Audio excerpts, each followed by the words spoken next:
You think Samsung is just about smartphones? Think again, because behind the sleek glass screens and cutting-edge cameras lies a multi-billion-dollar empire with secrets deeper than you can imagine. This company doesn't just make phones. It builds entire cities. It controls hospitals, life insurance companies, even military weapons. It has the power to influence governments and even make corruption scandals disappear like they never happened. But how did a small grocery trading company from South Korea transform into one of the most powerful and untouchable corporate giants in the world? And what is its biggest secret that no one talks about? Today we uncover the real Samsung, the part they don't want you to know. Let's rewind the clock, back to where it all started. Most people think Samsung was always a tech giant, but what if I told you it started as a small grocery trading company?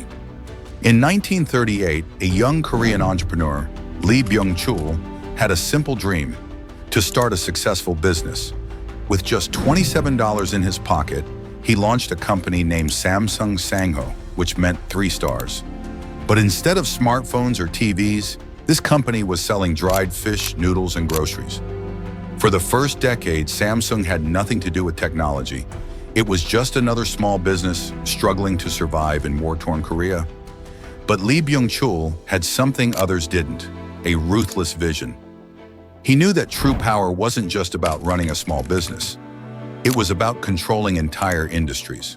So after the Korean War, while most businesses were trying to rebuild, Lee Byung-chul made his boldest move yet. He didn't just expand, he took over. He used government connections to get exclusive contracts, allowing Samsung to dominate everything from textiles to sugar, insurance to construction. By the 1970s, Samsung wasn't just a company, it was a monopoly. But this was just the beginning. Because soon Samsung would take a shocking turn that would change the world forever. By the 1970s, Samsung was already one of South Korea's biggest conglomerates. But Lee Byung-chul knew that controlling traditional industries wasn't enough. The real future was in technology. So in 1969, Samsung took a huge gamble. It launched Samsung Electronics. At first, it was a small, almost irrelevant company. Its first products? Cheap black and white TVs and calculators. Nothing groundbreaking. In fact, companies like Sony and Panasonic barely saw Samsung as competition. But that was their biggest mistake. Unlike Japanese companies which focused on premium, high-quality tech, Samsung had a different approach. Copy, improve, dominate. They didn't try to reinvent the wheel. They studied successful products, copied their technology, and then mass-produced cheaper versions at insane speeds. By the 1980s, Samsung was already making microwaves, refrigerators, and color TVs. But Lee Byung-chul had even bigger ambitions. He wanted to take on the global semiconductor industry. At the time, semiconductors, the tiny chips that power all electronic devices, were dominated by the US and Japan. Experts laughed at the idea of a Korean company competing in this high-tech space, but Samsung didn't care. In 1983, despite having zero experience, Samsung invested millions into building a semiconductor division. Industry experts called it corporate suicide.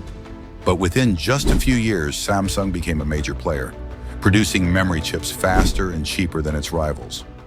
And this was just the beginning of Samsung's ruthless rise.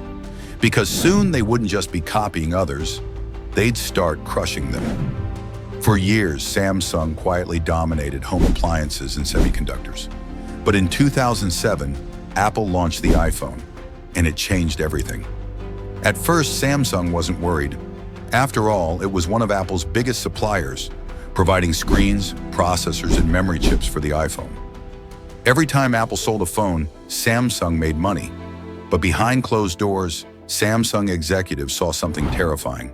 The iPhone was revolutionary, and if they didn't react fast, Apple would crush them. So Samsung did what it does best: copy, improve, dominate.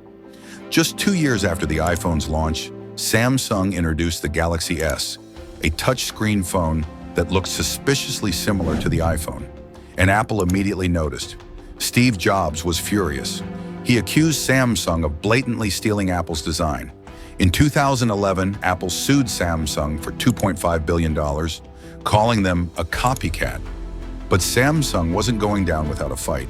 Instead of backing off, they doubled down, flooding the market with dozens of Galaxy smartphones in every size and price range. Apple released one iPhone per year. Samsung released multiple flagship models, rapidly innovating with bigger screens, styluses, and better cameras. Soon, something shocking happened. By 2012, Samsung had overtaken Apple as the world's #1 smartphone brand.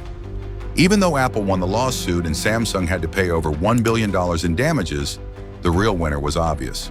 Samsung had used the lawsuit as free publicity, positioning itself as the only brand powerful enough to challenge Apple. And while Apple focused on premium devices, Samsung had an even bigger strategy in mind, dominating the entire smartphone market, from budget models to ultra-premium flagships. Apple versus Samsung was no longer just a lawsuit, it was an all-out war. By 2013, Samsung wasn't just competing with Apple. It was reshaping the entire tech industry.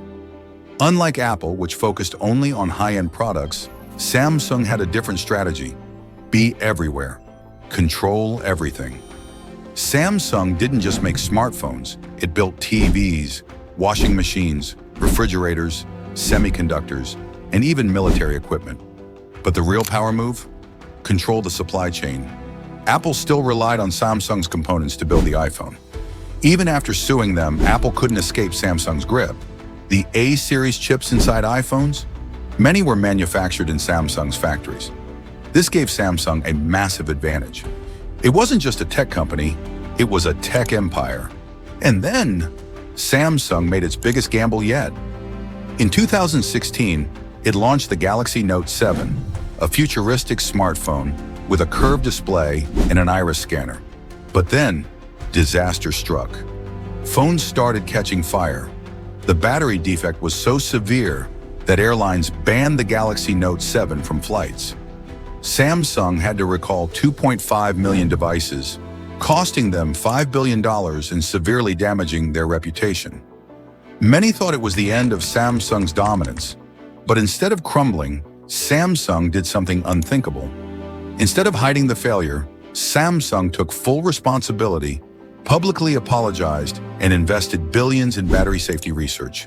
Within a year, Samsung made a massive comeback with the Galaxy S8, proving that even after a crisis, it could bounce back stronger than ever. But Samsung wasn't just focused on phones. While Apple was expanding into wearables and services, Samsung was thinking bigger. AI-powered home appliances, cutting-edge display technology, folding smartphones before anyone else today. Samsung is more than just a brand. It's a global tech superpower with a presence in nearly every industry imaginable. But here's the craziest part. Samsung's ultimate power doesn't come from its phones, TVs, or gadgets. It comes from something even bigger. Most people think Samsung is just a tech company, but in reality, it's something much bigger. Samsung is a chaebol, a South Korean mega conglomerate controlled by a powerful family dynasty. And in South Korea, chaebols aren't just companies, they're part of the country's foundation. To understand Samsung's real power, you have to understand South Korea's history. In the 1950s, after the Korean War, the country was devastated. The economy was collapsing, industries were weak, and survival seemed impossible. But the South Korean government had a bold strategy: support a few powerful companies and help them grow internationally.